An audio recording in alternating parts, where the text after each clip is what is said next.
안녕하세요. 우리 집 서랍 어딘가에 잠들어 있는 보험 증서 다들 하나쯤은 있으시죠? 그런데 말이죠. 그 보험이 과연 오늘에 우리를 제대로 지켜줄 수 있을까요?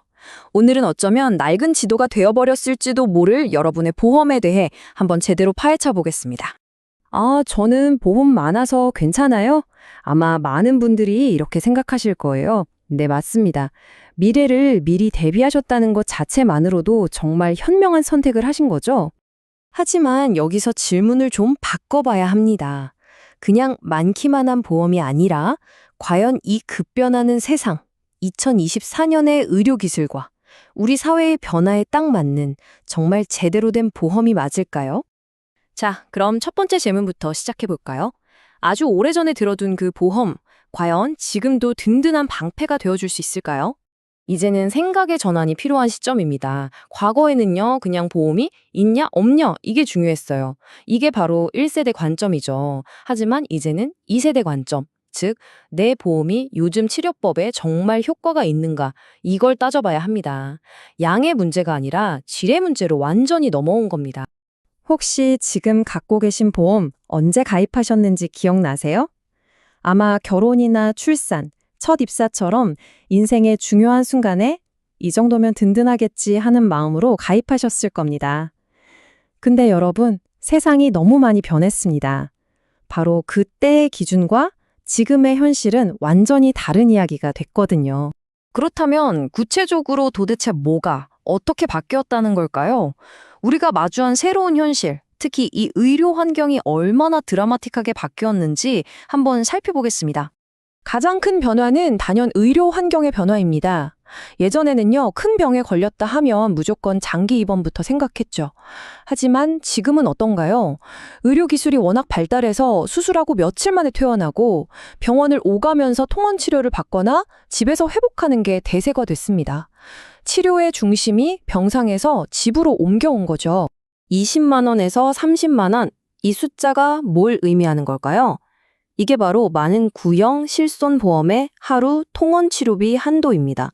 하루에 고작 이 정도 금액만 보장이 된다는 뜻이에요. 하지만 요즘 현실은 어떻습니까?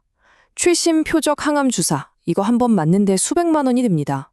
입원은 안 했으니까 입원비는 당연히 못 받고요. 통원비 한도는 30만 원에 묶여 있다면 그 어마어마한 차액은 전부 내 주머니에서 나가야 하는 엄청난 보장의 구멍이 생기는 겁니다. 좋은 요양보호사 만나게 해주세요. 어쩌면 이게 미래에 우리 자녀들이 하게 될 기도일지도 모릅니다. 가족이 당연히 돌봐주던 시대는 지나가고 이제는 요양시설에서 전문가의 손에 생의 마지막을 맡겨야 하는 그런 현실이 코앞에 다가온 거죠. 한번 구체적인 상황을 그려볼까요? 70세에 뇌졸중으로 쓰러져서 반신마비가 왔다고 해보죠. 병원에서는 급성기 치료가 끝났으니 이제 퇴원하라고 합니다. 하지만 집에서 혼자 생활하는 건 불가능하죠. 바로 이때부터 시작되는 간병 비용, 요령시설 비용은 과연 누가 감당해야 할까요?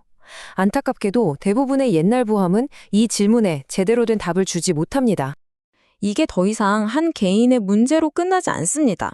이 그래프를 보세요. 노인 인구는 폭발적으로 늘고 부양해야 할 젊은 세대는 계속 줄어들고 있습니다. 국가 건강보험의 재정은 점점 더 위태로워질 수밖에 없겠죠? 결국 국가의 보호막은 얇아지고 각자 도생, 즉 개인의 준비가 그 어느 때보다 중요해졌다는 강력한 신호입니다. 자, 그럼 어떻게 해야 할까요? 해결책은 의외로 간단합니다. 보험에 대한 생각의 틀을 바꾸는 것. 그러니까 보험에도 세대 교체가 필요하다는 사실을 받아들이는 겁니다. 여러분께 질문 하나 드려볼게요. 보험은 할아버지가 물려주신 괴종시계 같은 전통적인 상품일까요? 아니면 매년 신제품이 쏟아져 나오는 스마트폰 같은 유행 상품일까요? 놀랍게도 정답은 후자에 훨씬 가깝습니다. 생각해보세요. 30년 전 자동차랑 지금의 전기차를 같은 거라고 할 수 없잖아요. 다이얼 전화기랑 스마트폰을 비교할 수 없는 것처럼 보험도 똑같습니다. 30년 전의 위험을 기준으로 만든 보험이 어떻게 2024년의 새로운 위험들을 다 막아주겠어요? 보험도 기술과 환경의 트렌드에 맞춰서 계속 진화해야만 하는 거죠. 그래서 필요한 개념이 바로 트렌디한 보험입니다. 이건 단순히 유행을 쫓는다는 그런 가벼운 뜻이 아니고요. 과거의 위험이 아니라 오늘 우리가 진짜로 마주할 위험들, 예를 들면 엄청나게 비싸진 통원 치료비나 피할 수 없는 장기 요양비, 그리고 100세 시대라는 이 길어진 수명에 제대로 대비하는 보험을 의미하는 겁니다. 특히 이 보장 만기의 함정을 한번 보세요. 과거엔 80세 만기면 야, 충분하다라고 생각했습니다. 근데 지금은 100세 시대잖아요. 정작 병원 갈 일이 가장 많아지는 80대, 90대에 내 보험의 효력이 끝나버리는 겁니다. 가장 필요할 때 우산이 사라져버리는 정말 아찔하고 위험천만한 상황이 벌어질 수 있다는 거죠. 자, 이제 마지막으로 우리의 미래를 위해서 지금 당장 무엇을 점검해야 할지 핵심만 딱딱 짚어보겠습니다. 오늘 이야기의 핵심, 이 4가지로 요약할 수 있습니다. 첫째, 치료는 병원에서 집으로 옮겨왔다. 둘째, 우리는 이제 병과 함께 더 오래 살게 됐다. 셋째, 가족의 보호막은 점점 얇아졌고, 마지막 넷째, 국가의 지원도 한계가 뚜렷하다.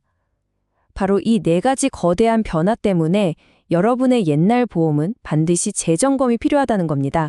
질병기호제의 시대. 저는 오늘날의 현실을 이 표현이 가장 잘 보여준다고 생각합니다.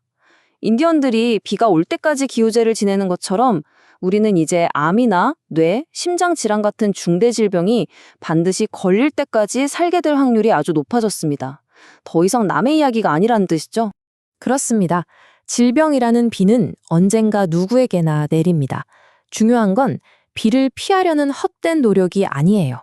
그럴 수도 없고요. 대신 어떤 폭우가 쏟아져도 젖지 않을 튼튼한 우산을 미리 준비하는 지혜, 그게 필요한 겁니다. 그리고 그 우산이 바로 오늘의 보험인 거고요. 이제 여러분의 서랍을 열어볼 시간입니다. 그 안에 잠자고 있는 보험 증서는 과연 과거의 위험만을 막는 어제의 유물인가요? 아니면 급변하는 오늘과 예측 불가능한 미래까지 든든하게 지켜줄 오늘의 방패인가요? 그 선택은 여러분의 몫입니다.